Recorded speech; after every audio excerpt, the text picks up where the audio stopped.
Sail control systems could win or lose this cup. With full design seemingly converging, sail controls could make the difference. And whilst you might assume they would all move towards the Team New Zealand system from the last cup, that is not what we've seen. They've all got subtle or more radical differences. Add on to that the self-tacking jibs, which we thought would be a relatively simple add-in, but have turned out to be far more complex. This video we're going to have a detailed look at the systems on display. I'm going to talk it all through with Rob, starting at the front of the boat, working backwards. In the last cup, you had to have 2 sheets that led back to each side of the boat and led to winches, and you had to have sailors trimming on those winches essentially. So if you wanted to tack the boat, you had to cast the rope off the winch essentially. Whereas now you just have a sheet running directly onto a hydraulic ram, and it's all done with oil pressure. I think for me, this has actually been one of the more interesting aspects. When it was announced that we're going self-tacking jibs, I was like, oh yeah, that's kind of obvious. Most high-performance boats which have a jib have a self-tacker. Imagined a skiff system with a jib taken forward to somewhere near the tack of the jib and back to a hydraulic ram and an arc.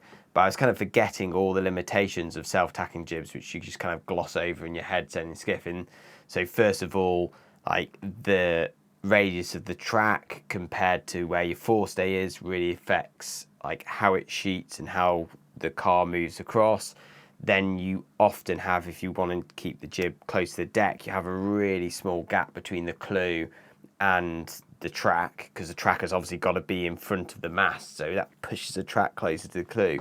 And you get really fine adjustments, which makes it hard to be accurate on your jib sheet. So actually what we're seeing is a lot of systems which are trying to get around those traditional limitations of self-tacking jib. Initially you kind of have this idea, oh well, you can adjust sheeting angle by just shifting the jib up or down on the forestay a little bit, and you go, well, because that proximity from the clew down to the sheeting point is so small, you only have to shuffle the jib up or down by a very small amount, and it has quite a significant effect on sheeting angle. But then on these boats you start thinking about the loads that they're running on their jib halyards and through the luffs of the jib, and straight away you just realise that's not a feasible thing in the slightest. Like, that jib halyard has got to be on a lock, and once that's set by your strop length, that's not changing. So essentially the head of the jib is like a point fixed in space, predetermined in your design, and you're not moving it once it's on that lock. So yeah, moving the jib up and down the forestay, not going to be an option really for the sheeting angle change. I mean, the big headline in this cup actually was when Ineos rolled out with this 3D jib sheeting system, which was a big kind of like, imagine a 3D printer almost, kind of like XY position, 2 tracks, can move the cars forward and backwards, as well as being a carrier for the jib sheets itself, which is a carbony magic sheet system, so a ram with kind of like a line. So that was quite interesting, but actually what we're seeing on these boats isn't like that, and is more of like a kind of a simpler jib boom like carrier split into 2 camps. So there's ones where we can see this kind of jib boom structure, and that is Team New Zealand and Orient Express with their identical setup. American Magic looks very much like a jib boom carrier. Luna Rossa, we just got the last picture of that, which actually looks like quite a clever contraption where there's 2 locating slots for a... Can you talk us through that, what it looked like? So it essentially just looks like a really neat piece of machined titanium. Probably does look like titanium actually. Yeah. Almost a box section with a hollowed out channel down the middle of it in the vertical plane the whole way through, and that's where your carrier and therefore the sheet can sit.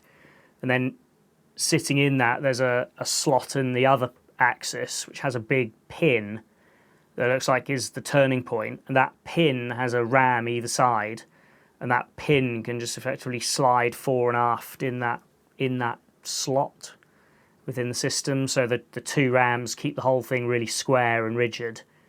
And that's quite clever. So then the other system that we see, variation on this from American Magic, they're moving the whole lot as one. So Luna Rossa's system, they're moving the turning point forward and backwards on a fixed carrier, whereas this, they're kind of like the whole carrier is moving on top of a single track. You know, I think the Luna Rossa system looks a lot sturdier to my eye than kind of like...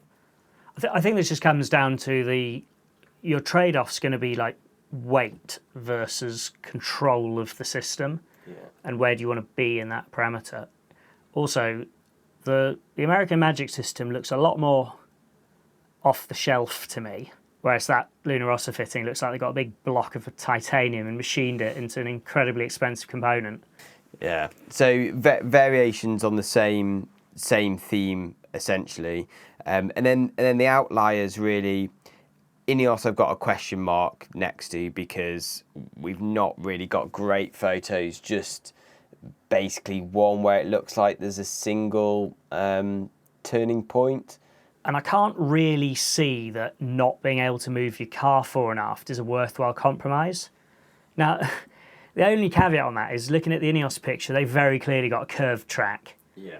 So if the reason you have a curved track is that you actually don't need to move your car maybe you can actually do everything you need just with 5 mil of sheet movement, and then you just move if your track's curved, then it automatically keeps the same sheeting angle whether you're in or outboard on the track. Whereas the other teams all have straight tracks. So if you have a straight track and you want your sheeting angle to be maintained as you move your car in and out, you have to have a way of effectively replicating a curved track. Yeah. And then we have Alinghi, who have a system that I've covered before, and it's because it's the it's system used on International 14s, which is basically 2 jib sheets, and depending on, one is running at a slack angle, one's running down the leach at a steep angle, and depending on the variation of the combination of how you pull those 2 sheets, you can kind of create an infinite amount of sheeting angles. The big downside to this, though, as pointed out in the comments of that video, is that as you sheet down, those 2 angles become more and more in opposition to one another, and it creates quite a lot of strain for the kind of sheeting you're doing, so it might maybe a bit inefficient on the... I can see benefits to this. It's quite simple and lightweight as well, because the amount of structure you need below deck is then a lot less. You can see they've gone... You can have this really narrow opening in the deck. So all the other teams have gone for, actually the ones with these kind of fore aft booms have gone for quite complex covers to, like, they've got a huge area they need to cover, and then they've got, various neoprene and sliding covers. Whereas this, because your sheeting angle basis in the boat stays the same, it's the sail, you're sheeting to a different point in the sail, so you can have a really tight opening, which is what you see on the Alinghi boat, which for aerodynamics maybe isn't better than what other people have once they've got the solution, but it's certainly simpler and lighter. We've got the Recon images, a few shots, but what's hard to tell is like the real-time sheeting adjustments they're making without onboard footage. So I'm quite looking forward to seeing the onboard footage, actually seeing like how much they're moving the jib car in and out, if you can actually see these 2 sheets moving on the clew, if you can see the jib booms moving forward and backwards, those covers moving back and forwards. So seeing like, and what the trim frequency is, these things are like they set for an upwind leg and leave it, or is it something that's like being actively managed through like gust law cycles? Be quite interesting. Walk a little bit backwards in the boat, so we'll get onto main sheets, or main sails I should say. It's not main sheets because there's a heap of controls basically going from the mast backwards, starting with mast rotation, then you've got Cunningham, you've got your main sheet itself, or main sheets plural critically in this cup. And on the main sheet, you've got the attachment point to the sail. For the majority of the boats, that's what's changing, is the attachment point in the sail, so like the clew boards. But with Emirates Team New Zealand and Orient Express, you have the dual main sheet system. They are, instead of changing the attachment points on the sail, the clew boards, they're changing the leads on the deck effectively to change their sheet angle. Yeah, I think this was probably one of the big kind of eureka moments of this cup in terms of someone rolling out a technology which is genuinely like new. We hadn't seen that configuration before from the last cup. We hadn't seen it in any of the testing on their LEQ12, so it was obviously something they were confident would work and were adamant they didn't want to show other people.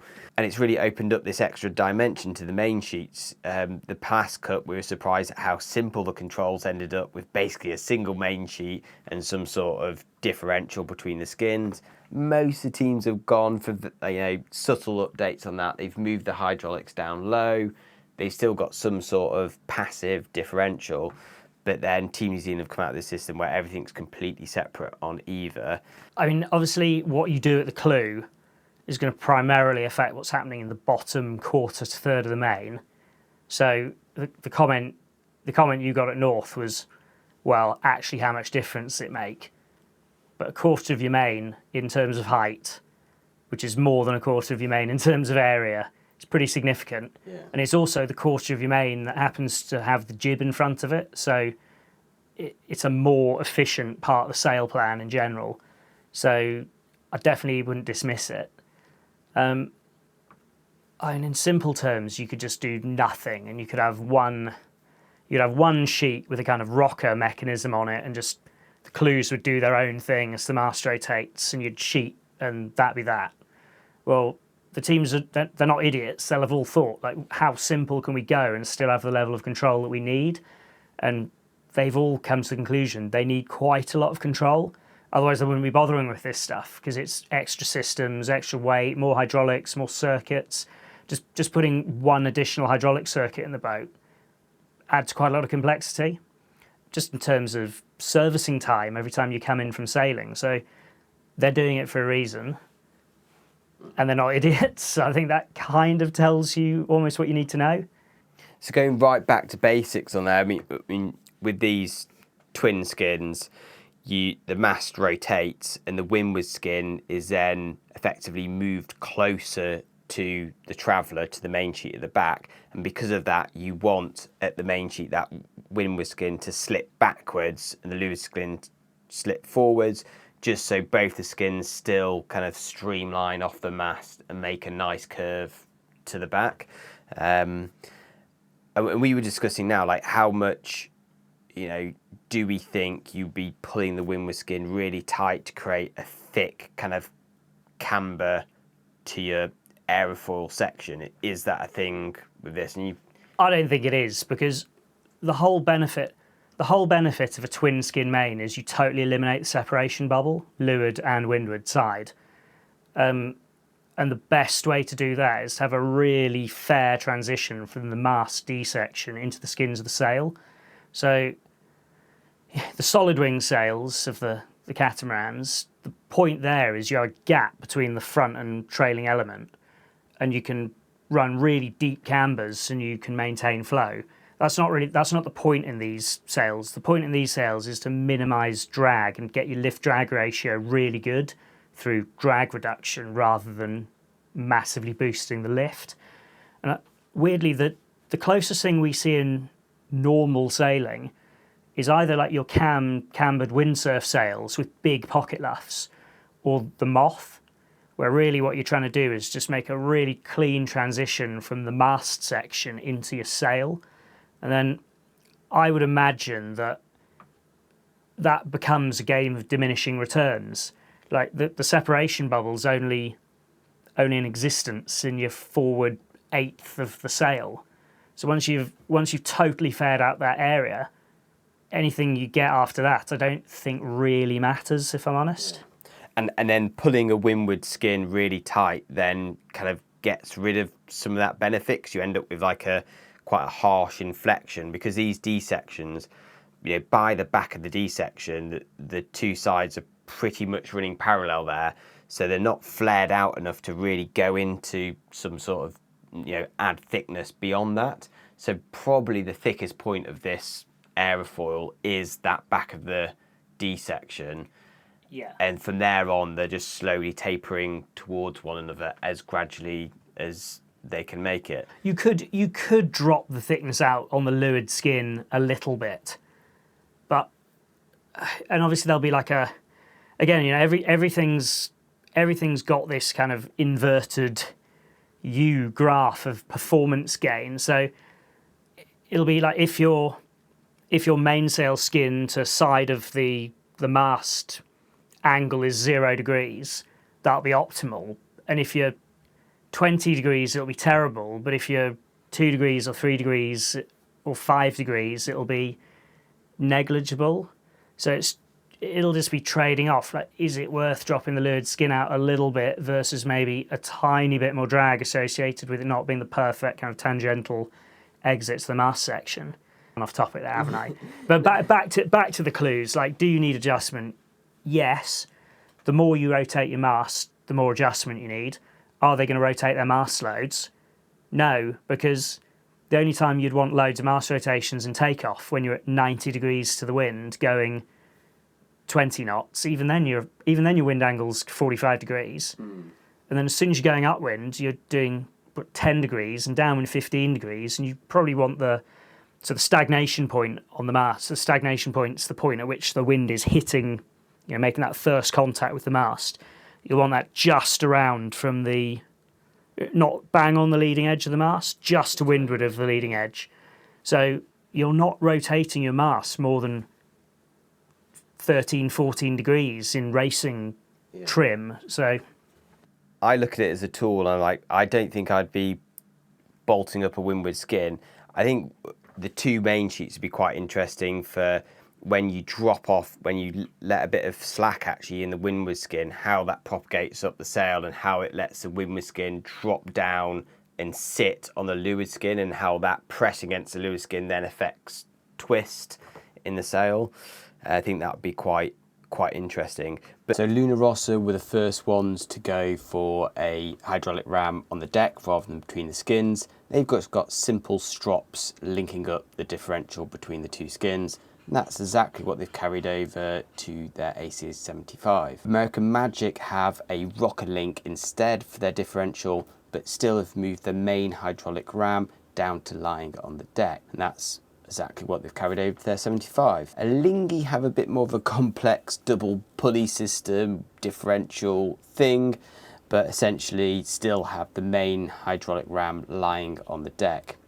Ineos, a bit different. Their hydraulic ram is dangling from the clews, and they're pulling the clews down towards the deck rather than pulling from the deck to the clews. One extra positive of the Ineos system is their outhaul rams look very efficient on space. But there's also kind of a physical positive to what Emirates Team New Zealand have done, in that because they're using two main sheets with two leads down low, they've not got any hydraulics between the skins, so they've closed those skins right up. All the weight is down low. Now that's a massive gain, because one thing you definitely don't want is a fat trailing edge.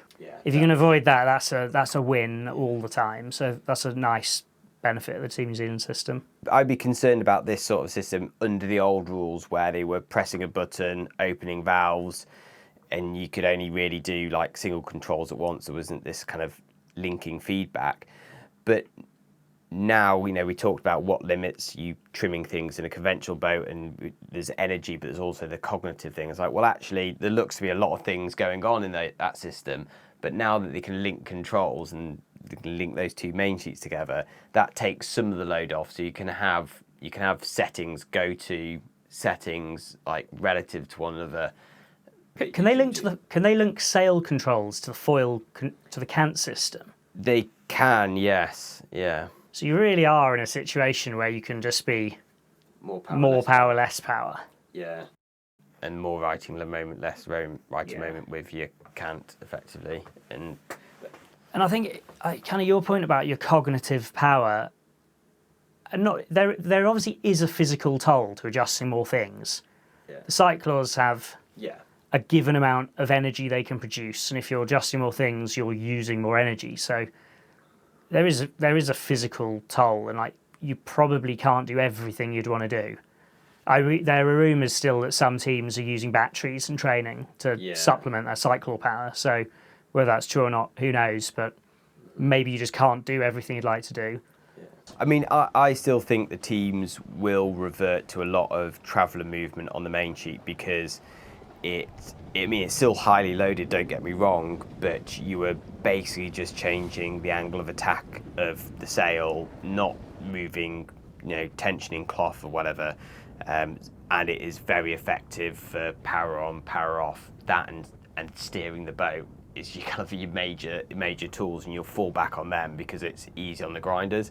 Then the rest of it will be really about kind of like, you kind of 20-second, 30-second look ahead of what the conditions are like and tweaking to that.